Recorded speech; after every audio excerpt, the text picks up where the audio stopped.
I'm Dr. Mubani. Some of you know me already, and the people that don't know me, I'm the urogynecologist in the villages and surrounding areas. Urogynecologist means I'm a gynecologist, I'm a urologist as well, so I deal with urological problems in women.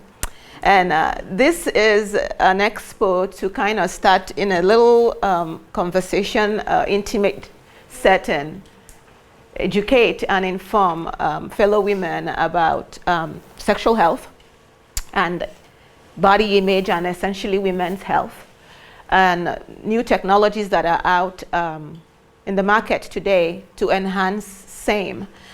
I always joke with my patients that I am like a plastic surgeon for our most intimate areas, but the only people that tend to appreciate my work are our closest partners. So today I'm going to concentrate on a new technology that is shy of 2 years old in the United States called the Mona Lisa Touch vaginal laser therapy. I will go into a little bit more details about other things that affect us that maybe not Mona Lisa will deal with, but just to understand how it includes into the whole treatment.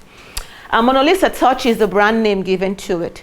But vaginal lasers we've used for years in gynecology and in medicine altogether.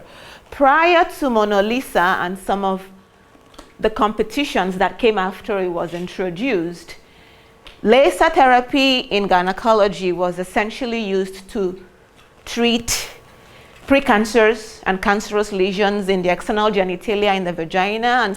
But Mona Lisa Touch destroys tissue to rebuild it. And that's the difference. It doesn't really destroy it. It causes a change within the nucleus of the cells, which causes the cell to jumpstart itself and rebuild itself and become better as it matures.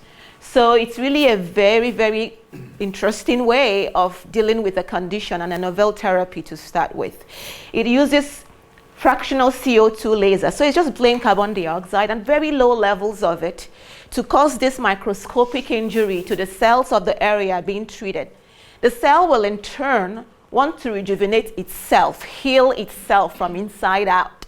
Prior to now, the only way you can treat that pain that occurs from the cells of that area being thinned out from lack of estrogen because of menopause, that results in pain, itching, burning, and everything in between, is for us to give it back what we think it's lost, which is estrogen.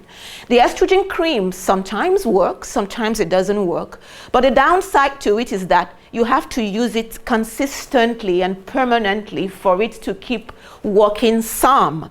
It's also, a motivation to do it as often as we want you to do it, and it is not cheap. And then with some people that have some issues like breast cancer patients and other gynecological cancers that are estrogen dependent, they're a little really doing it, even though we try to do it in the most safe way we could.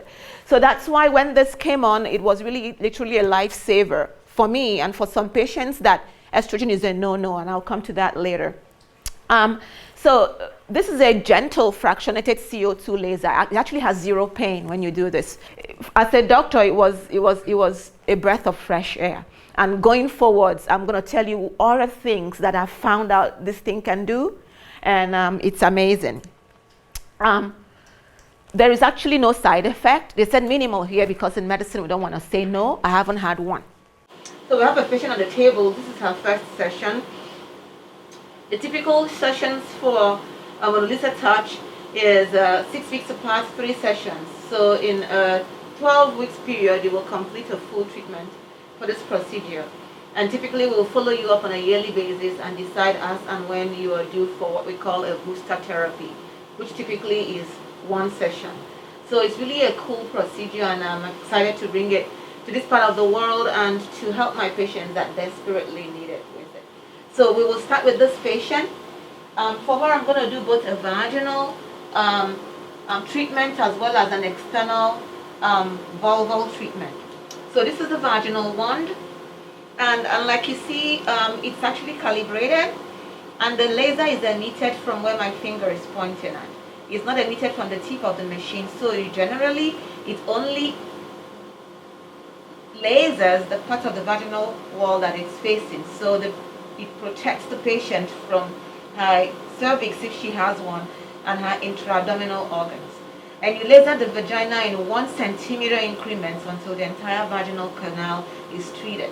And then when I'm done with this, I will change it to the vulval handle, and this also produces a square area of laser therapy to the entire vulva in a progressive fashion.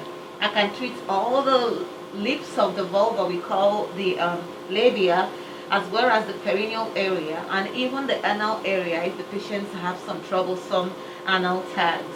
So this is really a cool procedure.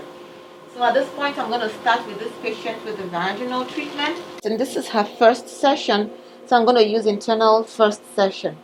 And I'll say use this data, and it changes the data to a preset data functions for power, dwell time, and spacing time, which is length of the vaginal wall being treated.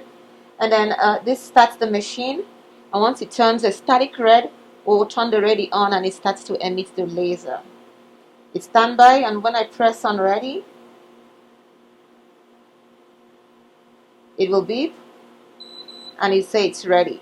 And this is how the one goes into the patient, and the laser is actually emitted from this angle. So you treat the vagina, and it only lasers the part that the vagina is seeing. It doesn't emit the laser from the tippy point of it, because you don't want to laser inside of her abdomen. Okay? And you could see there are 1 centimeter markings to a maximum of actually 9 centimeters. A normal youthful vagina, it could be as long as 10 centimeters.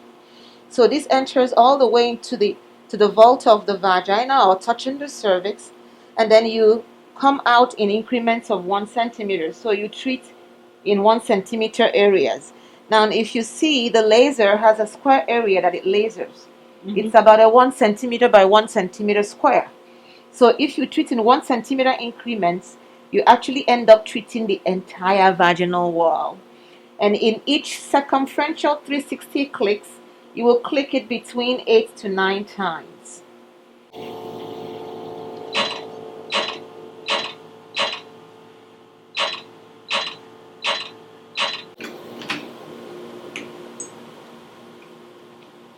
And then I'm going to treat her entire vulva now. This patient has lichen sclerosis and severe vulval agglutination from atrophy. So we're going to go very gently and treat every bit of this lesion.